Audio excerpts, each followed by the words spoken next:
When's the last time you queued up for a concert? 1995, Pearl Jam, at the Ensign.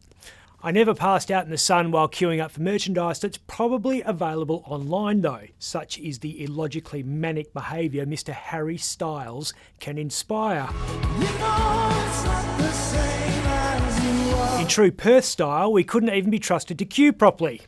An unenforceable ban on queuing before 8 a.m. proved unenforceable, with some eager fans lining up outside HBF Stadium from 2 a.m. Well, security were threatening to call in the cops. Yeah, I'm sure the TRG was tooling up. We aren't talking about a Megadeth concert here. They're wearing pink cowboy hats, for Christ's sakes. They're too powerful together. If your security can't handle a few Harry Styles fans, it's time to get a new security company.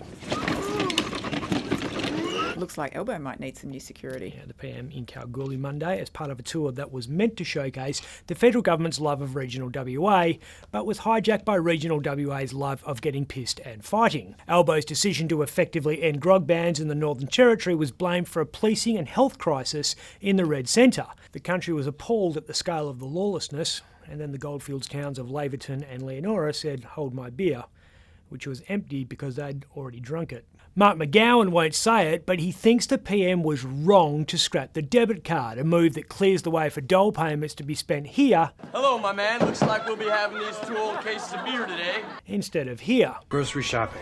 As federal Labor has softened its stance on booze, state Labor's hardening up. McGowan went to Carnarvon on Friday to see what was going on there for himself after endless reports of alcohol-fuelled violence ravaging the town. He's flagged restrictions on sales like in the far north of the state, an area that's such a calm oasis of sobriety some residents have resorted to hiding behind razor wire. You don't hear about that in the Make Country WA Your Next Adventure campaign, do you? No. Well, after Cal, the PM's going to Port Hedland. Holding an historic cabinet meeting in the heart of the Pilbara, so federal politicians can see the part of Western Australia that makes all the money they love to spend in South Australia and Tasmania. It's good to see them in our backyard for a change. They'll find West Australians are a welcoming, tolerant people. Unless the thing we need to welcome or tolerate annoys us even slightly. Let it ride! In the ultimate case of not in or even near my backyard, the state government has imposed new rules that stop basketball courts being built near houses. Rain dance! The Department of Water and Environmental Regulation has acted because of noise complaints from people living near the courts. White chocolate! The issue came to a head at Braden Park in Marmion, where neighbours were sick of the constant dribbling drowning out the gentle sounds of nature in the northern suburbs. What the hell? One of you is getting your dick hole smashed! Oh. Surely the government's got more important things to do. It does. The Premier's just received a dire warning from a former director at Synergy. Mark Chatfield says blackouts are all but inevitable in southern WA, where all the people live, because of the McGowan government's plan to close the state's last 2 coal-fired power stations. The government has set aside $3.8 billion for the plan to replace those generators. So what's the plan? The plan is someone else comes up with a plan. If you build it, he will come. Not even that. The government's asking private industry for ideas about how to fill the void left by coal.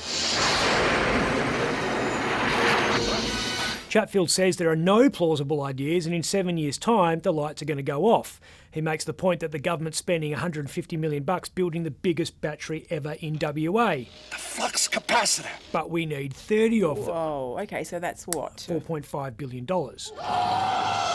Just for batteries. Don't worry about the field of solar panels the size of Tasmania will need, or the thousands of wind turbines, or the new ports we'll need because the turbines are too big to get onto the existing docks, or the new roads we'll have to build because you need 3 trucks just to transport one of them. Chatfield has also hosed down the plan to use pumped hydro. This is where you pump water up a hill or mountain using renewable energy during the day when the sun's shining, and then you let it down the hill under gravity, driving turbines along the way at night to keep the electrons flowing when solar panels aren't working, and it's still. Well, that sounds like a plan. And it's worked in all sorts of places that have hills and mountains. Have you driven through WA? If you stand on a phone book, you get a view. Although if you queue for up to 20 hours, you get a better one. I'm Ben Harvey. For more Up Late, click the subscribe button below.